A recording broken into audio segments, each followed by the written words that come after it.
Hello प्यारे बच्चों, मैं स्वागत करता हूं आप सभी का आपके अपने YouTube channel vision study centre में। प्यारे बच्चों, मैं इस वीडियो में लेके आया हूं प्रश्नावली 1.1 क्लास 10th का मैथ एनसीईआरटी बेस पे जो कि चलेगी। आप लोग को कोई भी टेंशन नहीं लेने की बात है, क्योंकि इस चैप्टर में, इस वीडियो में मैं आपको बताने वाला हूं बेसिक लेवल से एडवांस लेवल तक, बेसिक लेवल से एडवांस लेवल तक। वो चाहे कमजोर से कमजोर बच्चा हो या फिर तेज से तेज बच्चा हो, दोनों बच्चों को समझ में आने वाला हो।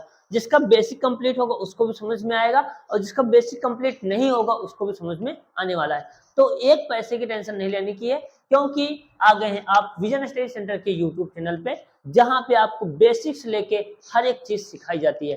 तो इसमें कोई टेंशन की बात नहीं है। इसमें आपको पूरा का पूरा जो अध्याय है, पूरा का पूरा जो चैप्टर है, एक्सरसाइज है, एक ही वीडियो में कवर कर दिया जाएगा। आप आधे घंटे की वीडियो देख लेंगे तो आप उस वीडियो के जरिए आप पूरा का पूरा 1.1 क्लियर हो जाएगा। उसके बाद उसके साथ साथ आपको यहाँ पे पीडीएफ भी दी जाएगी। जो पीडीएफ आपकी रहेगी इस वीडियो के डिस्क्रिप्शन में दे दिया जाएगा, आप वहां से जाके इस पीडीएफ को डाउनलोड कर सकते हैं। तो चलिए आइए हम लोग अपना जो है पहला क्वेश्चन स्टार्ट करते हैं। सबसे पहला क्वेश्चन इसमें दिया गया है, प्यारे बच्चों, निम्नलिखित संख्याओं को अभाज्य गुणनखंडों के गुणनफल के रूप में लिखिए। निम्नलिखित संख्याओं को अभाज्य, यहाँ पे एक वर्ड आया है अभाज्य। अब अभाज्य क्या होता है, मैं यहाँ पे पहले अभाज्य संख्या के बारे में बात कर लेता हूँ। अभाज्य संख्याएं वे संख्याएं होती हैं, अभाज्य संख्याएं वे संख्याएं होती हैं जिसके केवल दो फैक्टर होते हैं। जैसे मैं यहाँ पे अगर बात करूं, यहाँ पे 2 है, अगर मैं 2 को काटूंगा तो केवल 1 से कटेगा और ये खुद से कटेगा। तो इसका मतलब कितने फैक्टर हुए, इसके केवल 2 फैक्टर हुए। कितने फैक्टर हुए, 2 फैक्टर हुए। मान लेते हैं कोई नंबर है यहाँ पे 3, अब 3 को काटेंगे तो 1 से कटेगा और किससे कटेगा, ये 3 से कटेगा। इसके कितने फैक्टर हुए, 2 फैक्टर हुए। कितने फैक्टर हुए, 2 फैक्टर हुए। तो 2 और 3, इसके अलावा और बहुत सारी संख्याएं, 5 हो गई, 7 हो गई, 11 हो गया, 13 हो गया। ये सभी संख्याएं क्या कहलाती हैं, अभाज्य संख्याएं कहलाती हैं। तो अभाज्य संख्या समझ में आ गया। अब चलते हैं हम अभाज्य गुणनखंड के रूप में व्यक्त करने के लिए। तो मैं पहला क्वेश्चन यहाँ पे नोट करता हूँ। पहला क्वेश्चन दिया गया है 140। 140, तो 140 आप लिख लीजिए। 140 को क्या करिए, इसको लिख लीजिए। अब क्या करना है, गुणनखंड करना है, तो इसका आप फैक्टर कर दीजिए। तो आप क्या करेंगे, इसका फैक्टर। तो चलिए फैक्टर करिए।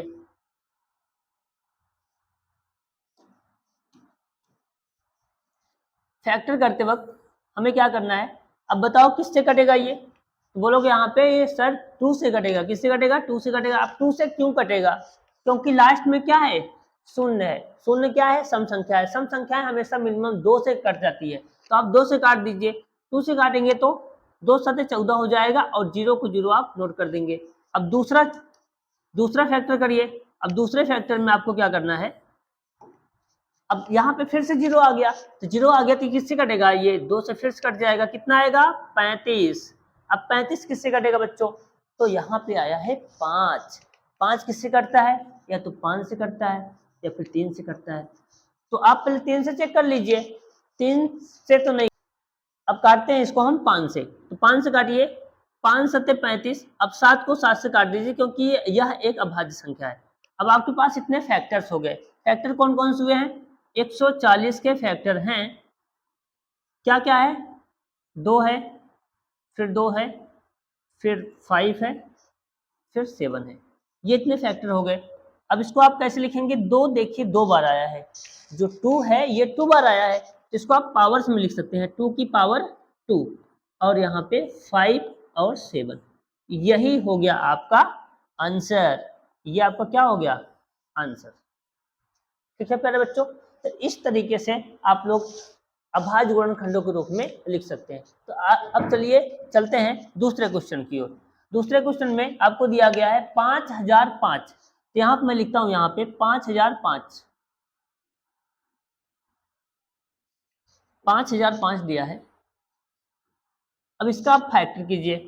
फैक्टर कैसे करेंगे, सबसे पहले किससे कटेगा, तो आया है अंत में 5। क्या आया है, अंत में आया है 5। तो 5 किससे कटता है, या तो 5 से कटता है या तो 3 से कटता है। तो आप पहले 3 से चेक कर लीजिए। 3 से नहीं कटेगा, क्योंकि हमें नियम पता है कि अगर हम सबको जोड़ें, सभी अंकों को जोड़ें, अगर 3 से कटता है तभी कटेगा। तो 5 और 5 10 होता है, 10 तो 3 से कटता नहीं है, तो कटेगा किससे, 5 से। तो चलिए 5 से काटिए। 5 एकम 5, जीरो को ऐसे नोट कर दीजिए, 5 एकम 5। अब ये किससे कटेगा बच्चों? तो ये कटेगा सीधे 11 से। किससे कटेगा? 11 से। तो 11 से काटिए, 11 से काटेंगे तो 11 नवा कितना हो जाएगा? 99। कितना हो जाएगा? 99। कितना बचा? 1। यहाँ हो गया 11, 11 एकम 11। अब आगे काट दीजिए। अब आगे आप छोटी संख्याओं से भी काट सकते हैं। तो छोटी संख्या कौन सी हो सकती है? तो छोटी संख्या हो जाती है यहाँ पे 7। तो 7 से काट दीजिए। 7 13 जा मतलब कि 13 सत्ते 91। अब 13 से काट दीजिए तो कितना आ जाएगा यहाँ पे? 1। तो इस तरीके से जो इसका फैक्टर होगा तो आप यहाँ पे लिख दीजिए इसका फैक्टर। तो बोलेंगे यहाँ पे 5005 का जो फैक्टर बना हुआ है, क्या बना हुआ है? 5 11 7 और 13। तो इस तरीके से ये क्या हो गया? अभाज्य गुणनखंड के रूप में इसको हम लिख दिए। तो इसी तरीके से प्यारे बच्चों आपको जो अगले क्वेश्चन दिए गए यहाँ पे 156, 3825 और 7429, इसके अलग अलग ऐसे फैक्टर आपको प्रैक्टिस के तौर पे कर लेना है। तो अब चलते हैं हम लोग अगले कॉन्सेप्ट की ओर। क्वेश्चन दिया गया है प्यारे बच्चों, पूर्णांकों के निम्नलिखित युग्मों के एचसीएफ और एलसीएम ज्ञात कीजिए। एचसीएफ और एलसीएम ज्ञात करना है। तो प्यारे बच्चों आप लोग एचसीएफ और एलसीएम वो तो बचपन से करते आ रहे हैं, तो हम लोग को यहाँ पे एचसीएफ निकालने के लिए क्यों कह रहा है? तो वही आपको करना है जो आप बचपन से करते आए हैं। तो आइए यहाँ पे आगे कह रहा है कि इसकी जांच कीजिए, इसकी जांच कीजिए कि दो संख्याओं का गुणनफल एचसीएफ और एलसीएम, दो संख्याओं का गुणनफल equal to HCF into LCM. तो आपको ये फार्मूला जो दिया गया है, ये जो फार्मूला है यहाँ पे आपको देखो, यहाँ पे एक फार्मूला दिया गया है। इस फार्मूले को आपको ध्यान से देखना है, इस फार्मूले को आपको ध्यान से देखना है बच्चों। ये तो ले ही नहीं रहा। इस फार्मूला अगर देखेंगे यहाँ पे तो कह रहा है कि दो संख्याओं को गुणनफल equal to LCM into HCF, मतलब कि एचसीएफ और एलसीएम का अगर मल्टीप्लाई करते हैं तो जो संख्याएं रहेंगी उनका मल्टीप्लाई जो होता है उसके बराबर होगा। तो आइए देख लेते हैं। यहाँ पे पहला क्वेश्चन दिया गया है 26 और 91। तो आप 26 और 91 पहले नोट कर लीजिए। यहाँ पे 26 और 91, पहले इसका हम क्या निकालेंगे? एलसीएम। क्या निकालेंगे? एलसीएम। तो चलिए निकाल लेते हैं एलसीएम। तो अगर मैं इसको काटूंगा किससे कटेगा? ये कटेगा 2 से। 2 से काटिए कितना आएगा? ये आएगा 13। और यहाँ पे ये तो कटेगा नहीं 2 से, तो अब क्या करेंगे हम? अब आगे काटेंगे यहाँ पे 7 से। 7 से काटिए इसको। 7 से काटो, 13 तो नहीं कटेगा ना? नहीं कटेगा। 13 सत्ते 91, 13 सत्ते 91 होता तो यहाँ पे आ जाएगा कितना? 13 आ जाएगा। अब ये किससे कट जाएगा? 13 से। 13 से काट दीजिए तो कितना आएगा? यहाँ पे 1 और यहाँ पे कितना आ जाएगा? 1। अब ये पूरा कट गया तो हम क्या करेंगे? इन सभी नंबर्स का मल्टीप्लाई करा देंगे, हमारा एलसीएम आ जाएगा। तो यहाँ पे नीचे लिखेंगे एलसीएम इक्वल टू कितना आएगा? 2 गुणे 7 गुणे 13। तो यहाँ पे अगर मैं मल्टीप्लाई कराऊंगा 13 सत्ते 91 मल्टीप्लाई में 2 तो कितना हो जाएगा? 182। ये हो गया आपका एलसीएम। अब आगे आप तो इसी का क्या करेंगे? एचसीएफ निकालेंगे। तो आइए एचसीएफ निकालिए। तो एचसीएफ के लिए क्या किया जाता है? अब एचसीएफ के लिए क्या करेंगे? 26 को ऐसे लिखेंगे और 91 को आप ऐसे लिखेंगे। अब इसका अलग अलग फैक्टर करेंगे। 26 का फैक्टर क्या हो जाएगा? तो बच्चों हो जाएगा 1 इंटू 2 इंटू 13। 1 इंटू 2 इंटू 13 हो गया। अब 91 का फैक्टर क्या हो जाएगा? 1 इंटू 7 इंटू 13। अब प्यारे बच्चों यहाँ पे मैच कौन सा कर रहा है? तो बोलोगे यहाँ पे मैच कर रहा है सर 13, मतलब 13 मैच कर रहा है। तो बोलोगे इसका एचसीएफ कितना होगा? तो एचसीएफ हो जाएगा इसका 13। कितना हो जाएगा? 13। तो इस तरीके से इसका जो एचसीएफ होगा हो जाएगा 13 और एलसीएम कितना हो जाएगा? 182। अब हमको इस फार्मूले पे जांच करना है कि क्या ये सही है या फिर गलत है। तो आप पहले फार्मूला लिख लीजिए। तो फार्मूला क्या कह रहा है? दो संख्याओं का गुणनफल। मैं यहाँ पे पहले फार्मूला यहाँ पे नोट कर लेता हूँ। दो संख्याओं का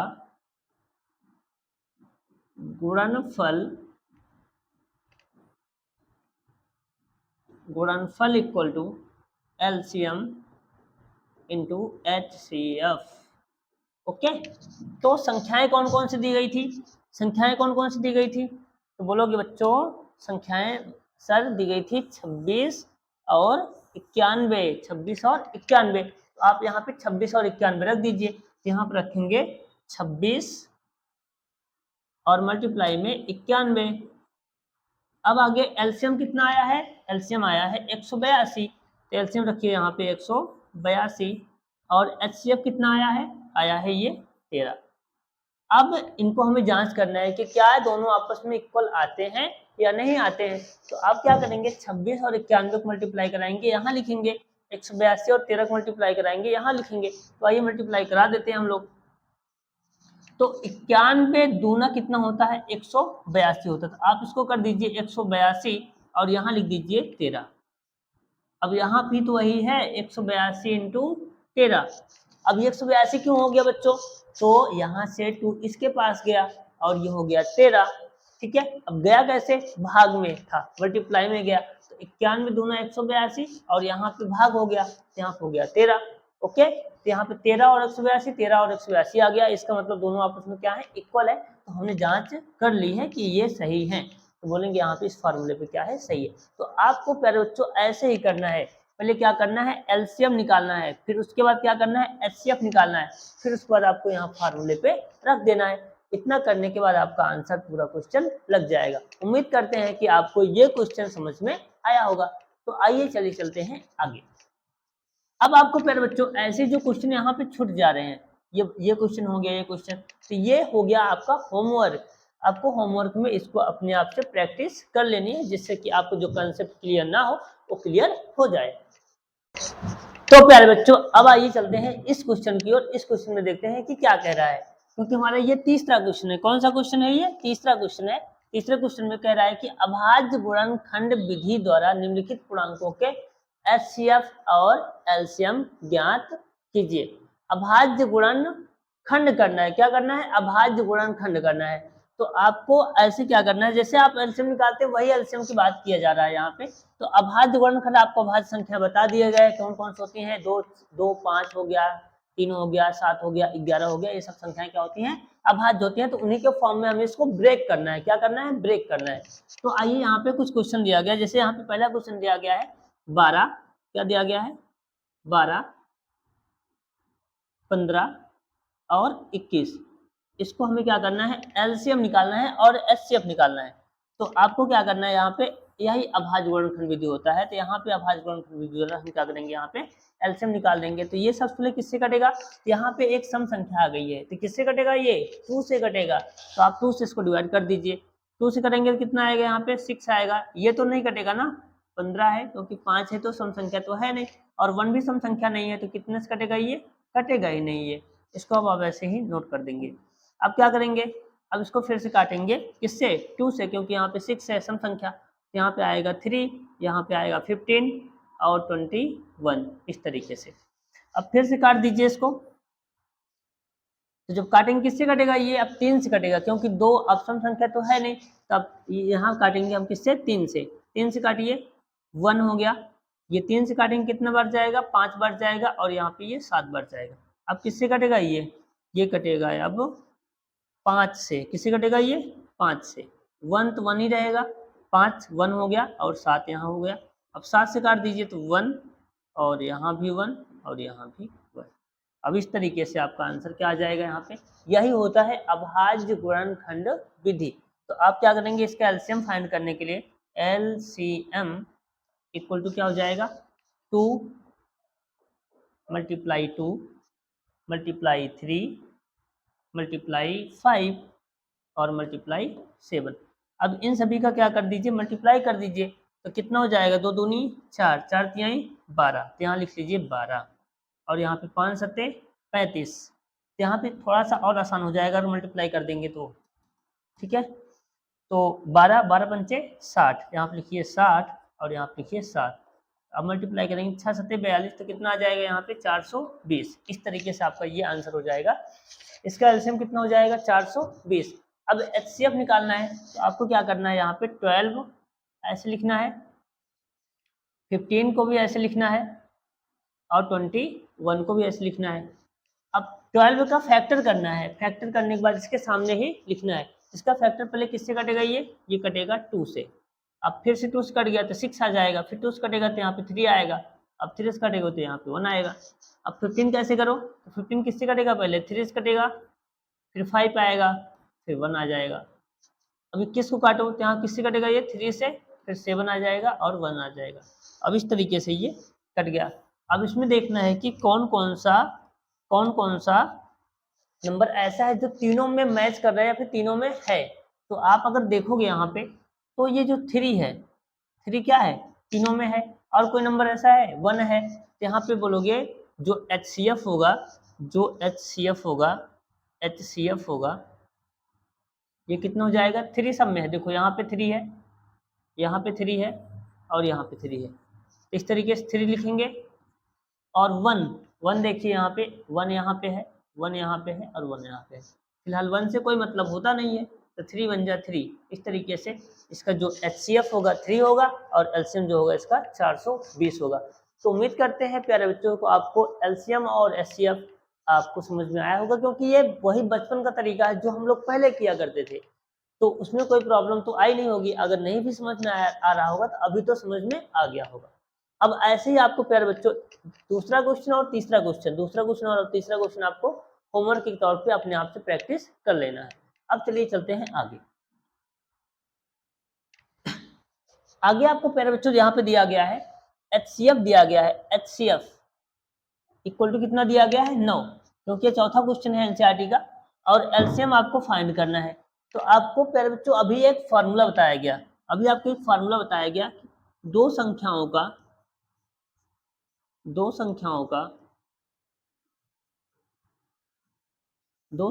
का जो गुणनफल होता है,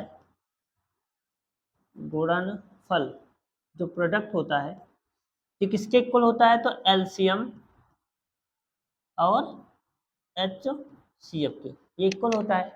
तो प्यारे बच्चों यहाँ पे जो दो संख्याएं हैं, यहाँ पे आपको दिया गया है 306, यहाँ रखिए 306 मल्टीप्लाई 657, ओके।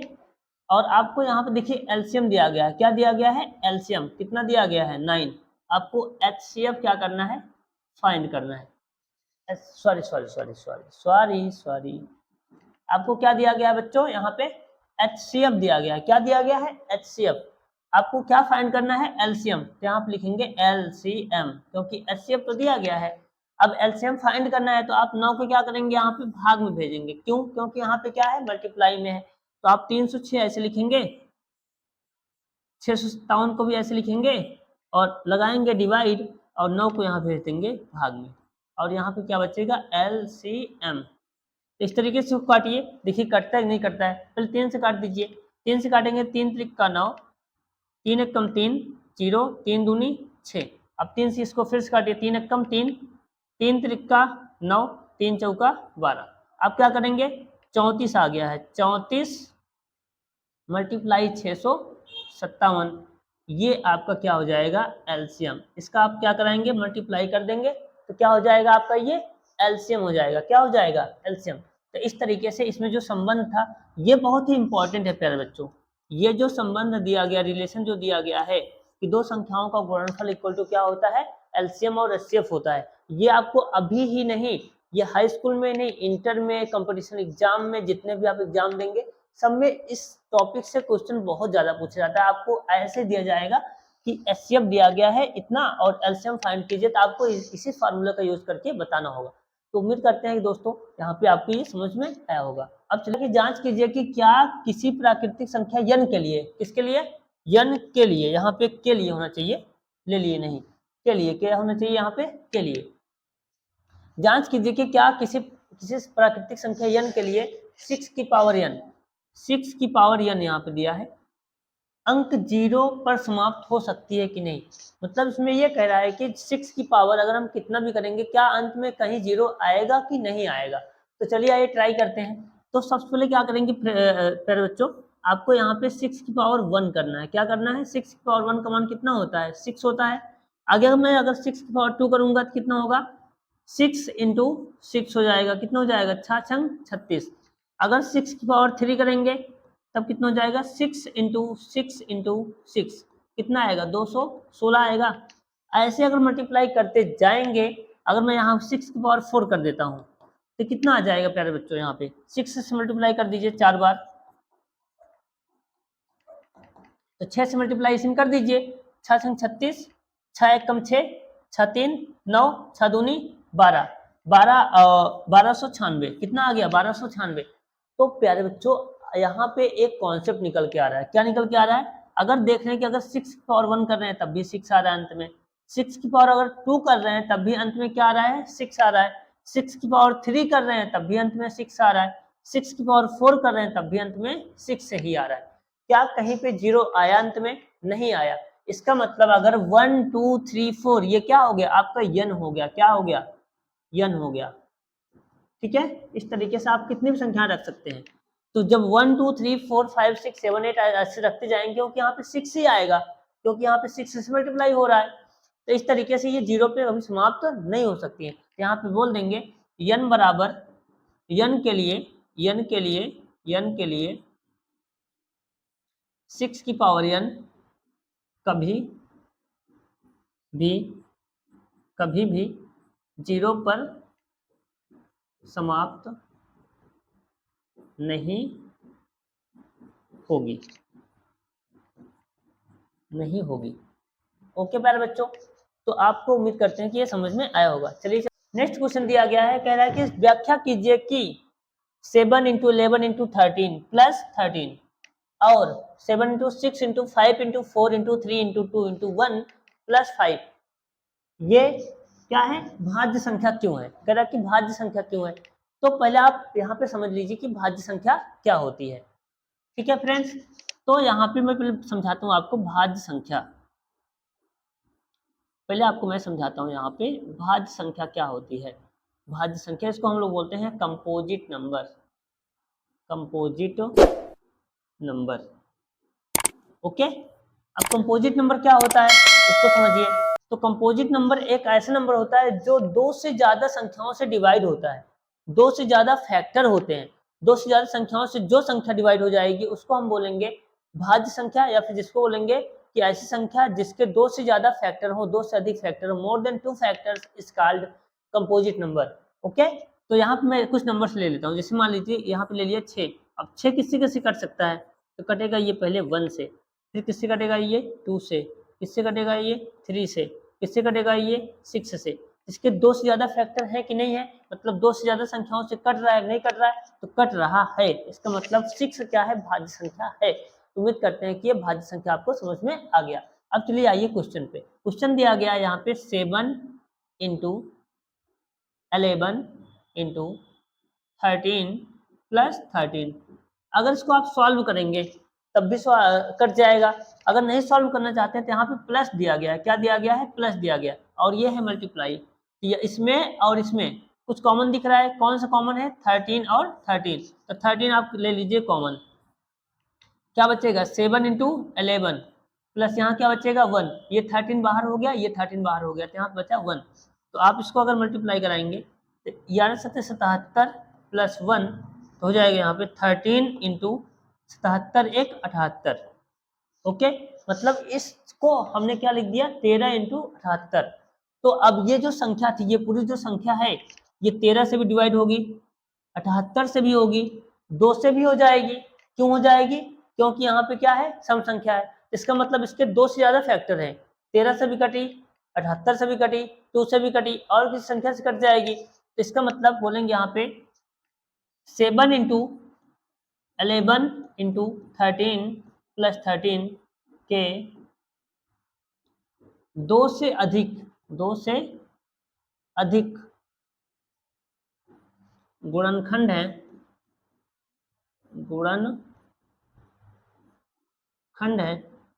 अतः संख्या भाज्य है। इसी तरीके से प्यारे बच्चों आपको इस क्वेश्चन को भी करना है। अगर इस क्वेश्चन में देखा जाए तो यहाँ पे जो 5 है, ये 5 और ये 5 आपस में क्या हो जाएंगे, कॉमन हो जाएंगे, जैसे इसमें कॉमन हुए हैं। अगर मैं इसको कॉमन ले लूंगा फिर संख्याएं 2 से ज्यादा संख्याओं से कट जाएंगी। तो इस तरीके से ये भी क्या हो जाएगी, भाज्य संख्या हो जाएगी। तो आइए चलिए चलते हैं अब लास्ट क्वेश्चन पे, क्योंकि आपको जो लास्ट क्वेश्चन है ये आपको यहीं पे समाप्त होता है। एनसीईआरटी का प्रश्नावली 1.1 एकदम कंप्लीट चैप्टर समाप्त करने वाले हैं। तो यहाँ पे कहा गया है, पहला क्वेश्चन दिया गया है यहाँ पे 7 नंबर क्वेश्चन लास्ट है। किसी खेल के मैदान में चारों ओर एक वृत्ताकार मैदान है, एक वृत्ताकार यहाँ पे पथ होना चाहिए, पाठ नहीं होना चाहिए। यहाँ पे क्या होना चाहिए बच्चों, यहाँ पे पथ होना चाहिए, पथ। यहाँ पे थोड़ा सा रॉन्ग है, पथ होना चाहिए, वृत्ताकार पथ है। इस मैदान का एक चक्कर लगाने में सोनिया को, किसको, सोनिया एक गर्ल्स है जिसको 18 मिनट लगते हैं, जबकि इसी का एक चक्कर लगाने में रवि को 12 मिनट लगते हैं। मान लीजिए कि वे दोनों एक ही स्थान से और एक ही समय पर चलना प्रारंभ करते हैं, एक ही दिशा में चलते हैं, तो कितने समय बाद वे प्रारंभिक स्थान पे फिर से मिलेंगे। जब भी इस टाइप से क्वेश्चन बोले कि एक स्थान से शुरू करते हैं, एक ही समय स्टार्ट करते हैं, इतना टाइम लग रहा है, तो आपको कुछ भी नहीं करना है, इन दोनों का निकाल देना है एलसीएम। किसका 18 और 12 का।